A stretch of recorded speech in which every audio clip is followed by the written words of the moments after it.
On July 11th, Nothing will be launching the Nothing Phone 2 smartphone for the global market. The brand has already revealed that what the device look like, while the MKBDH did a video about his limited hands-on experience with the smartphone.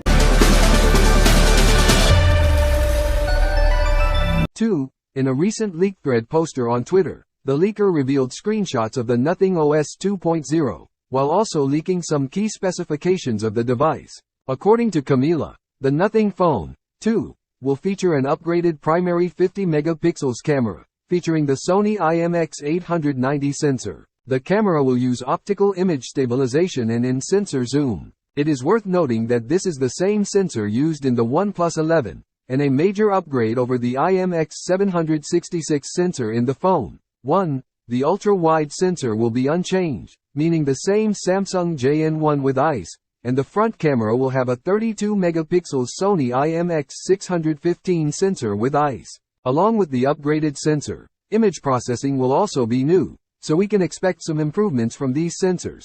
According to the tipster, the upcoming phone 2 is rumored to sport a 6.72-inch AMOLED display supplied by Visionox, with a resolution of 2412 by 1080 pixels. This display will impress with its 120 Hz refresh rate, offering a smooth and responsive user experience. To optimize power consumption, the refresh rate will dynamically adjust to lower frequencies, such as 1 Hz, 10 Hz, 24 Hz, or 30 Hz when necessary. Additionally, the device is expected to retain an optical fingerprint sensor provided by Goodix, ensuring convenient and secure biometric authentication. Other than that, the tipster has also shared a drive link, from where you can get your hands on HD Nothing Phone 2 wallpapers.